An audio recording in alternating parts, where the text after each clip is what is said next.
I have a bone to pick with this book, but we'll get into that in just a moment. This is Night Thrasher #1 from last year. And what initially drew me to this book was the cover. I thought this was absolutely gorgeous, and I was like, heck yeah, I'm a Night Thrasher fan.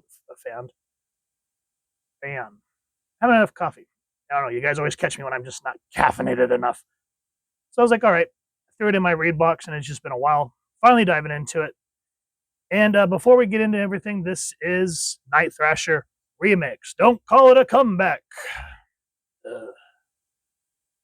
Right there just kind of killed me. We're gonna leave the little pop culture music reference out of it and dive right in. Okay, so this is John Holtham writing, Nelson Daniel. I'm assuming with the little, I forget what that thing's called, but he's the artist.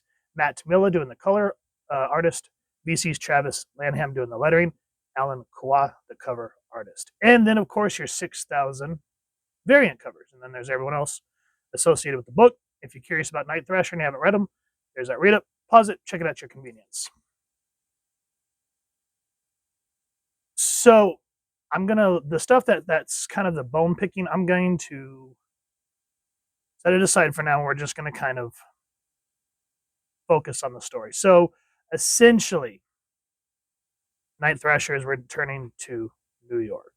From what I understand, he was supposedly killed during Civil War and then apparently brought back. From what I understand, I didn't follow a whole lot of it, but he's returning. He talks to Syl, who her brother was Midnight Fire, and we'll go over those older books eventually. She goes, Dwayne, lovely eulogy. I'm glad you made it. From Los Angeles, Scott. You were in LA? How long were you there? Last I heard, you were in Madripoor. I was a lot of places. I've been in LA for a few weeks. I just couldn't stay here. I died in Stanford with the rest of the New Warriors, except I didn't because some cosmic joker wanted to play a game. I'm not supposed to be here. And so apparently he was brought back in as this is Contest of Champions from 2015, I guess. But anyway, he has a lot of regret from what's happened over the years.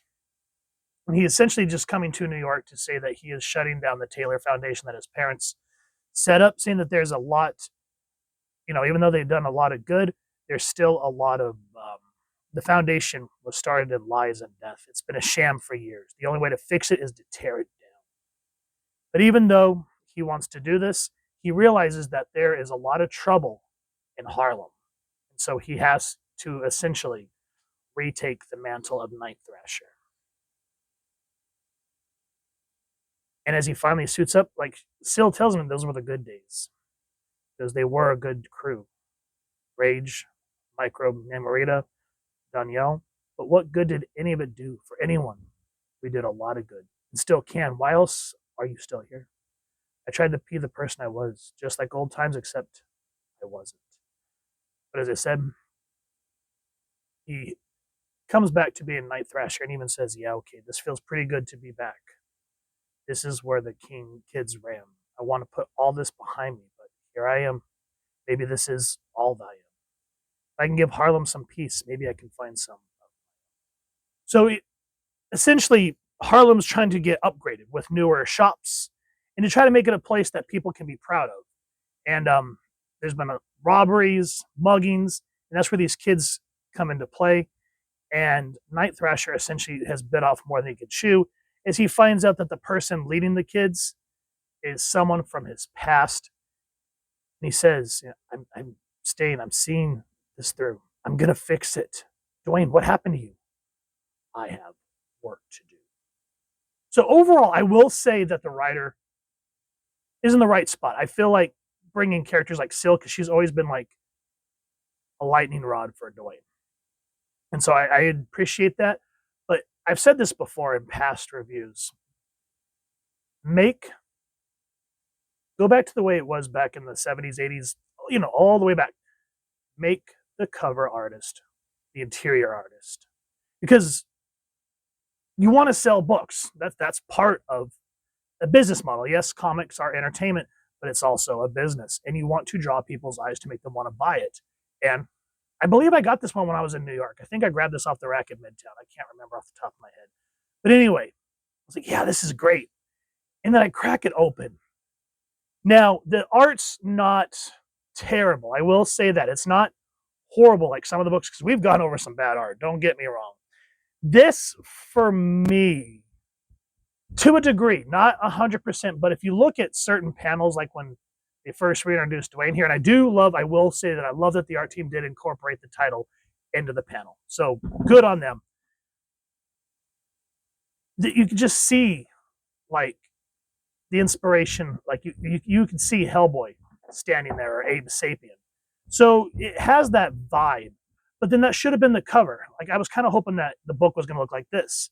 If it was going to look like this, then that's what the cover should have looked like. Now, a lot of people are going to say, "Oh, you're just being picky. Stop tearing apart good art." Okay, let's go back in time a little bit. Let's turn the clock back. I'm going to start. Let's start here. I have 4 examples, so bear with me here. We are going to start at what people still to this day that do indie comics use as their Bible, and we've gone over this. Let's go over how to draw the Marvel way, because people still use this as a way to get into comics, and that's why it was released, is to inspire people. Look, kind of bright. Sorry. This may be a long video, so bear with me, folks. But this shows dynamics on how to make things more dynamic, shading, camera angles, the use of inking to make things pop. By now, we don't even have to tell you this is obviously a 3-point perspective bird's eye view, but we'll just mention it anyway because we feel we need the exercise. Because they show you how to put figures themselves into the proper perspective and typical Marvel scenes. Look at the way that T'Challa is walking away from this woman. Dynamic. Look at the way the ink just tells the story. Now, ink. I think that's what my gripe is. It's not so much in this book, it's not so much the pencils that irk my Gurk. Now, okay, we gave credit where credit's due. That it looks kind of like Mike Mignola. But I feel like the inking and the colors really do not service this book. It just, these type of just generic color palettes, to me, I see in a lot of modern comics. Like, I don't know if it's because comics are pushed out more than they used to be, and people are just trying to keep up with the demand. That, I mean, look at how blank these backgrounds are. Study Kirby. Look at how everything was so intricate in the background. Sadly, a lot of his artwork got semi-destroyed because some inkers didn't want to ink all that, so they would just blot it out, or the colorist would. It just looks so, the color choices are so boring. The paneling, so boring. Now, again, you're going to say, "Oh, you're being picky." All right, hold on. One of my favorite examples, and when I used to draw, I don't draw as much as I used to, but when I used to go for reference, I'd always pull out Generation Next, number 4, back in Bacalo's heyday. Now, just look at this 6th panel of Mondo saving this little girl from the culling pins here in, where are they? Not Orlando. Come on. I think it's Oregon. Maybe. No. I don't know. Anyway, who cares? But look at how intricate the shading works. Look at the backgrounds, how we get that color variation of reds to yellows. Now look at this. Let's go back. Boring. Faded, muted, dark, dynamic. Now, let's get a little more intense. Okay. Look at this. All hell's breaking loose in this pen. And look at the way that even the letterer changes. Where's the backup? These flat scans are out of control. And just look at, that's very much like someone that would study Kirby back in the day. Everything, drawing the eye around, and not in a way that's deterring from the artwork. And it even gets more intense as we get towards the end of the book, when Peter's seeing Paige getting overwhelmed. Look at the colors. Look at the excitement. Now, while you're looking at that, pay attention. Boring. Lifeless. Listless. excitement, dynamic, gorgeous. Now you're probably going to say, oh, you're just still being picky. All right, let's go a little further back, shall we? We looked at how to draw the marble way, how to do angles to make it more dynamic. All right, let's go on a more controversial artist. Let's look at Rob Liefeld, New Mutants, comic that still holds up to this day as much as people want to bag on his feet. Look at that. That's just the second page in the book. Now, dynamic, interesting. Even though the background's faded, the use of all the ink, the color tonality of the shading, the waving of the hair, the musculature.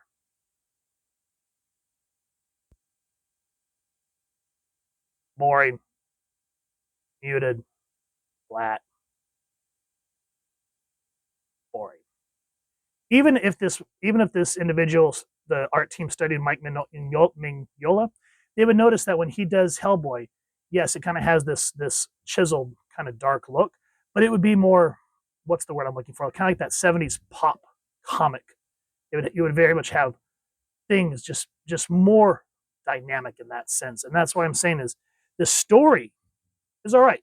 I love Night Thrasher. I like that he's trying to fight the demons of his past and realizing that he needs to be in Harlem to make a difference, and having to realize that what he did do when he started the New Warriors actually is making a difference, even with all the consequences.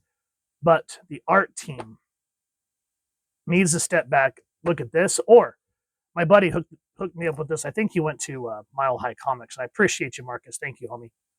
But look at David Finch, for example. Look at that Wolverine. Look at that Superman.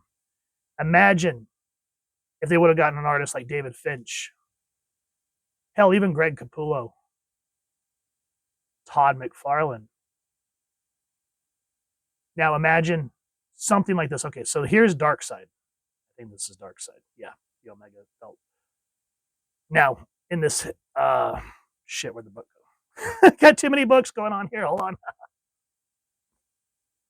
So, see what I mean?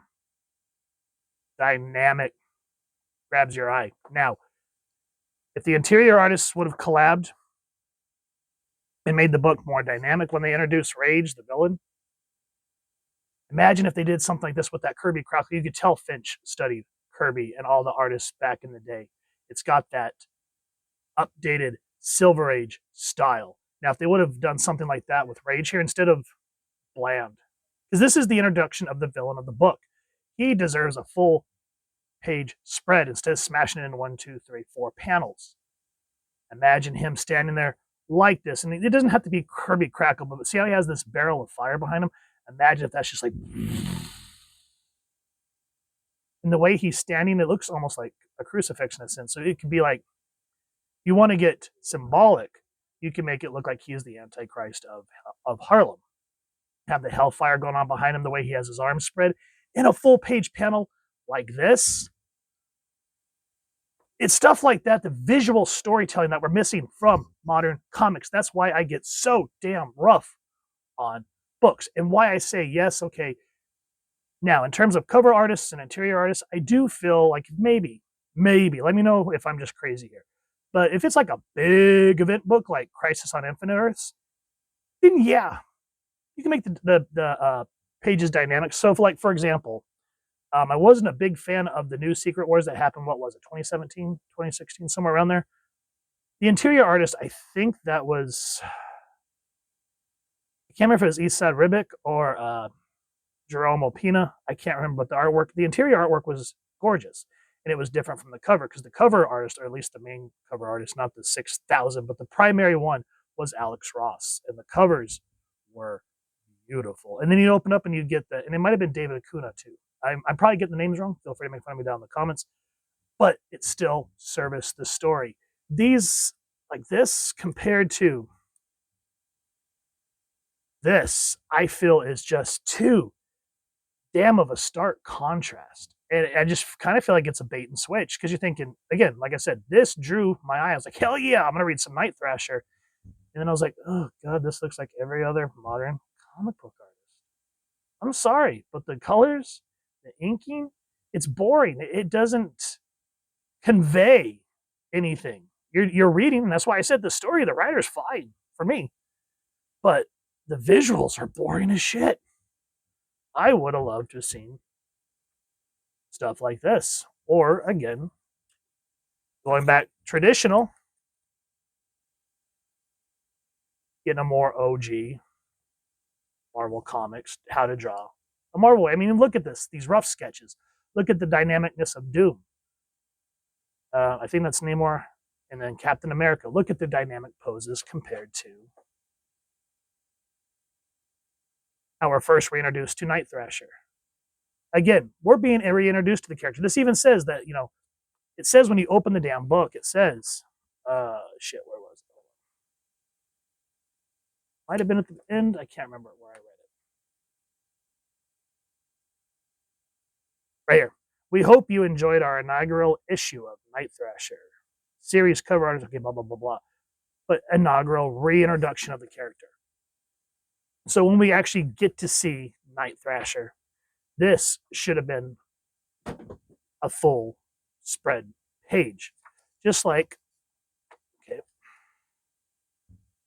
get a little further into the leaf field area here. Let's look at the way Cable's drawn.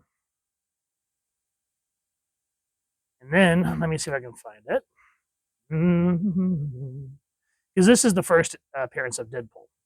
Now, they didn't do a full page spread, but look at how dynamic that is when he's right on the page and goes, "You're Nathan, right? I'm Deadpool. Pleased to meet you. Mr. Tolliver hired me to find you. And you have. Yep. Well, Mr. Tolliver also hired me to kill you." And it's just enough to just grab your eye. You know how fastidious Mr. Tolliver is about these things, right? So when I frost your sorry old mechanical butt, don't take it personally, okay? No problem. And it just grabs your eye. Other than a few panels, this did not grab my eye. Look at this right here where the police are talking about everything that's going on in Harlem. Boring, flat paneling. Even when Dwayne's fighting one of the kids that he realizes has been trained like him, there's no dynamic angles. Everything is just straight on, boring. Okay, they try to add a couple here. Meh. The color scheme, these light purples, light blues, boring as shit. And that's why I get upset. So, I appreciate you sticking with the rant, but that's why I don't think I'm going to be continuing with this, because even though the story is interesting, I can't enjoy bad art. I'm sorry. I've muscled through a few, but this is not one that I think I will be. What do y'all think? That was the bone I had to pick with it really badly. If y'all have enjoyed what you've seen or you're kind of curious, please first and foremost support your local comic shop or wherever it is like to get your action figures and comics and grab this series or any of the other books that we've talked about. If you've enjoyed this review, really would appreciate you taking a moment to like, share, and subscribe. Helps the channel more than you could possibly know. And if you don't mind hitting that fancy little new warrior bell, next subscribe. That way as I get to upload content, you guys get notified. Come to the channel, and I love talking with you and hearing your thoughts and feedback down in the comments or the socials, which I'll make sure to leave the links down in the description. So with all that said, hope you all continue to have an absolutely amazing day reading, and happy hunting, everyone.